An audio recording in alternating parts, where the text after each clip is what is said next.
रसूलुल्लाह सल्लल्लाहु अलैहि वसल्लम जे इज्जत व नामूस जे तहफ़्फ़ुज़ जे लाइ ही त मुख़्तसर एहतजाज कियो आहे, पर जेकॾहिं हुज़ूर जे इज्जत व नामूस जे तहफ़्फ़ुज़ जे ख़ातिर पूरे आलम जे मुसलमाननि खे, पूरी दुनिया जे मुसलमाननि खे अपील कई वञे त सॼी ज़िंदगी मुसलमान एहतजाज में गुज़ारण जे लाइ तयार आहे। मुल्क जे ग़रीब अवाम जी ज़िंदगी जे मयार खे उन्हनि तबाह बर्बाद करे छॾियो आहे। साॻे मौक़े ते ये हुक्मरान मुल्क जे लाइ मज़हबी बुनियादनि ते, दीनी बुनियादनि ते रिस्क आहिनि ऐं पाकिस्तान जा हुक्मरान रसूलुल्लाह सल्लल्लाहु अलैहि वसल्लम जे ख़त्म नबूवत जे मथां धाड़ो हणण जी कोशिश कंदड़ कादियानी टोले जे एजेंट वारो किरदार अदा कनि था। 2 सालनि खां मौलाना फजलुर रहमान साहब एहतजाज के हवाले से मुल्क के वडन वडन शहरन में मिलियन मार्च किया। वह तारीख अज हले थी, अज ताई हले थी। अज जी हिन कॉन्फ्रेंस जो उन्वान भी तहफ़्फ़ुज़ ख़त्म नबूवत है। तव्हांखे मालूम है 26 नवंबर ते शहीद इस्लाम जे शहर में उन जे लाड़काने में असा खराज तहसीन पेश करने के लाए, उनके खिदमात के खराज अकीदत पेश करने के लाए लाड़काने हलों था। उन लाड़काने में असा पंजे कायद के अजीम खिदमात के खराज अकीदत पेश करना से इन सागी कॉन्फ्रेंस जो उन्वान भी तहफ़्फ़ुज़ ख़त्म नबूवत है। असा इरादो क्यों, अहद क्यों, अज़म क्यों तो 26 नवंबर ते इंशाअल्लाह पन्नो आकिल जो हर गैरतमंद शहरी, पन्नो आकिल जो बाशूर शहरी इंशाअल्लाह ताला लाड़काने में हूंदो। केड़ा केड़ा लाड़काने हलंदा उन सां गॾु मां खे ॿुधाईंदो हलां। हुक्मरानन पाकिस्तान में अर्ज़ कयुम दीनी हवाले से रिस्क साबित थिया आहिनि। गुज़िरियल आचर जी रात हिक ही रात में हिक ही सखर शहर में हिकड़े ही इलाके में 16 मस्जिदन के शहीद कयो वियो। अल्लाह जा घर शहीद कया विया। ये के शराब खाना न होया, ये जुआ खाना न होया, ये शराब जा गुत्ता न होया, ये के गाड़ी बाजारों पाकिस्तान में जेके रोजाना कायम कयूं वञनि थियूं उन्हनि जे मथां को हुक्मराननि आंगुर न कई आहे।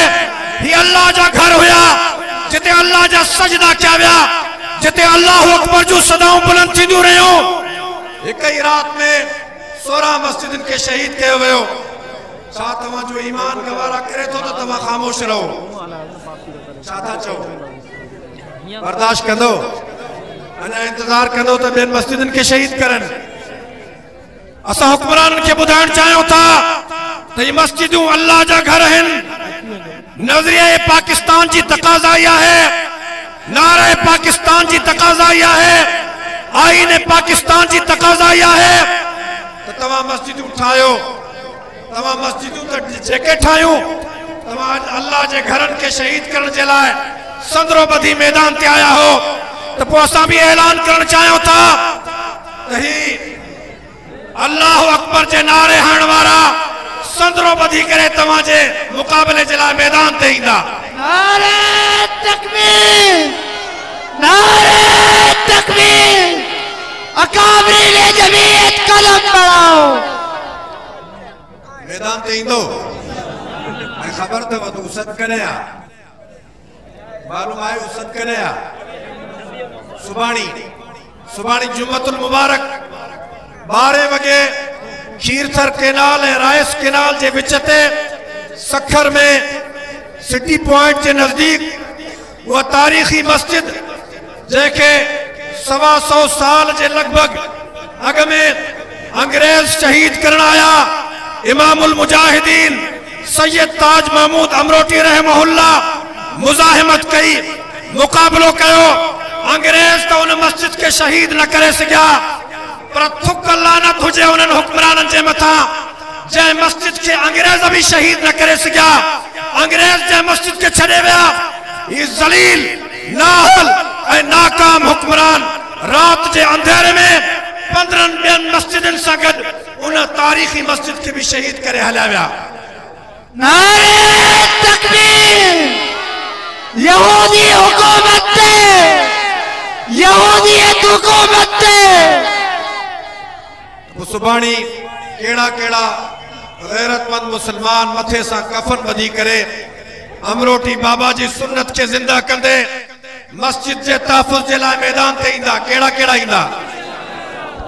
मां पर उम्मीद आहियां त इंशाअल्लाह ताला सुभाणी सखर के केनालन ते हज़ारे मुसलमान अल्लाह जे सजदे करण वारा हज़ारे मुसलमान मैदान ते ईंदा ऐं इंशाअल्लाह मसाजिद के तहफ़्फ़ुज़ जो अज़म कंदा ऐं मसाजिद जो तहफ़्फ़ुज़ करे रहंदा इंशाअल्लाह। मां इन कॉन्फ्रेंस के शानदार कामयाबी ते जमीयत उलमा इस्लाम तालका पन्नो अकिल के अमीर हजरत मौलाना साईं गुलामुल्लाह साहब हाले जबी, हजरत मौलाना अली अकबर अब्बासी साहब ऐं उनकी सॼी आमल उनकी टीम के मुबारकबाद ॾियां थो। अल्लाह रब्बुल इज़्ज़त शाला तमाम सभिनी जी शिरकत उनके पंहिंजी बारगाह में क़बूल फरमाए।